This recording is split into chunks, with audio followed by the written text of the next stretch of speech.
It's criminal, to coerce a girl who is less than 18 years of age. It's criminal. And by definition, a child in the African Union is a child who is less than 18 years of age.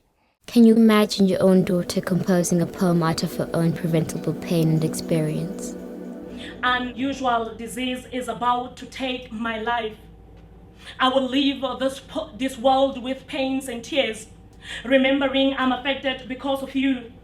Raped me at the age of 7, as young as I was, as innocent as I was. I will leave this world with pains and anger that I won't get married or be loved. Here, when they discriminate my infection, listen to the pains in my heart. It hurts like my son's death. It beats like Sukupu Saba Apostola. Or getting married at 8.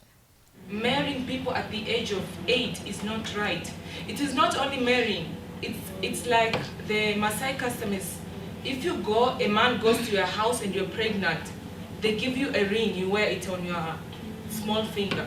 And they say, if you deliver a baby girl, it's going to be the wife. Or being a mother at 13. I gave birth to a child when I was 13. Can you feel the pain and remain unmoved? Because for far too many of us on the continent, the nightmare of child marriage is our current narrative. Or I can talk of fisi. It's very common in Malawi. It's known as fisi, whereby when a girl comes of age, she has to sleep with an older man. That's just the way of showing that she's now grown up. We live in a world where girls are regarded as a commodity to settle debts, promised to men before we're even born, and generally abused because of poverty and tradition. I think we need to differentiate between tradition and what I would call pure ignorance, because it's some of these traditions that we so tightly hold on to that are going to destroy us and the future generations. Consider our value.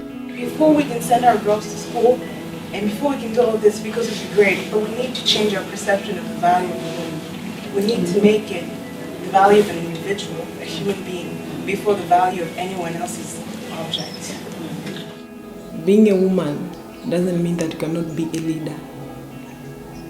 So every woman can be a leader. And every girl can be whatsoever she wants in life. If you're a girl, believe in yourself. If you're a man, respect that girl. Respect her as your friend, as your sister. When a girl is very empowered, when a boy wants to force her to sex, she will say no. So whenever they hear no, it actually means no. No does not mean yes. Consider our solutions. Education should be free for all, because I think it's a human right. Each and every person deserves the right to be educated and to be in school. And if boys were being talked to, like the way us girls are being talked to, about the awareness and the consequences that comes out of being an early father, yes, I think early child marriages could reduce. Every man is a potential rapist.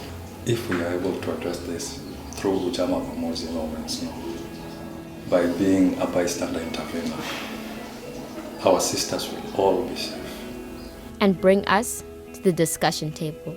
The best we can do is send representations and send pieces of paper. I'm tired of just sending youth declarations and sending pieces of paper.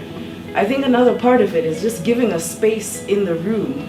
Here we are. We are the girls who are getting married. We are the girls who are dropping out.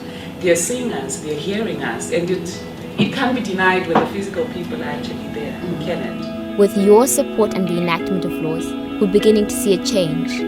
The girl child is a silver bullet for the change of development in Africa. If we do not empower them, there will be no future for anyone else. We actually bring robust evidence in terms of what works to prevent child marriages. So we've been tracking that evidence since 2001, and we are able to demonstrate that education can delay the age at which the girls get married, can delay the age at which the girls get to have children.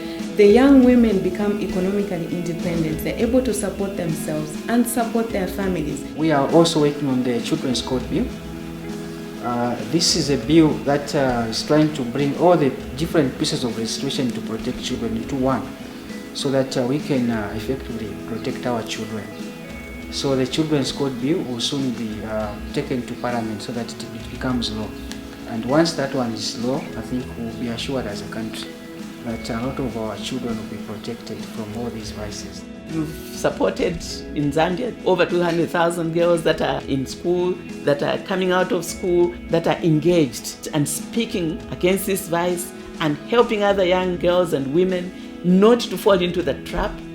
As long as we are empowering them to get some means of supporting themselves, speaking for themselves, we are winning. And we will win.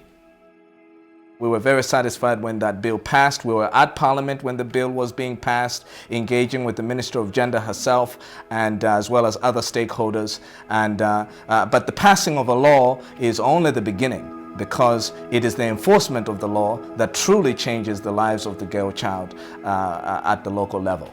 Now, my wife and I, we have 3 sons. We don't have girls, but I do not want my sons to grow up in an Africa where the girl child is at a disadvantage.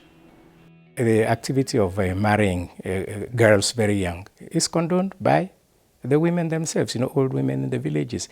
The education is very, very important. They should rise against this. But even more important is the issue of men, men who look at some of these issues, although they seem to be favoring men in the villages or even in the towns, but to rise up and say it is wrong. You cannot marry children at that very, very early age. So it has to be a partnership between the men and the women. This is something we cannot do on our own. The men and women must sit together, and work on this. We need to see more change. We need all our governments and our people to stand up for us. End child marriage in Africa now. It must be done.